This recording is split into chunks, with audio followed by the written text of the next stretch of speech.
Hello guys, so ito na yung update sa pinapagawa ko sa bahay namin. So ito talaga yung bahay namin guys. Nakaslope siya sa bukid. Yan guys, yung pinapagawa kong isa. Yan talaga yung kusina namin. Kung nilagyan na, pasensya na sa nilagyan ng hagdanan pa punta sa silong. So parang may underground kasi dahil nakaslope yung bahay namin. So ito na yung pinapagawa ko.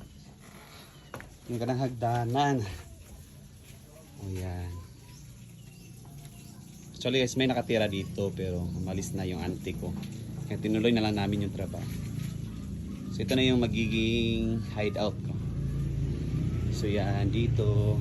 Pasensya na sa mga damit na. Ito yung magiging kwarto at magiging sala ko. Dito ko yun. So ito na yun. Parang matagal pa matapos. Mag savings muna. So, maging kusina to. At saka nilalagyan yung banyo namin sa CR.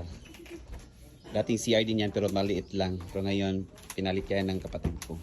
So mas less kasi yung gastos dito dahil yung kapatid ko lang yung nagtatrabaho dito at saka tatay ko. So yan. At saka view sa bukid. Oh. Hopefully mga 2 years matatapos na to. Charis. Yan guys. Yan. Ito yung mga dirty kitchen, maging lababo. So wala pang flooring yan guys. Wala pa kasi budget, so pag makapag-ipon-ipon na, ito magiging kwarto din to. Yun yung maging sala ko at saka yung maging kwarto ko dyan.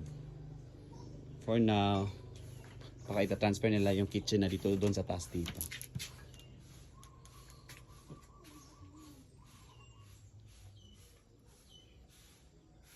Yan mo ng update. Bye-bye.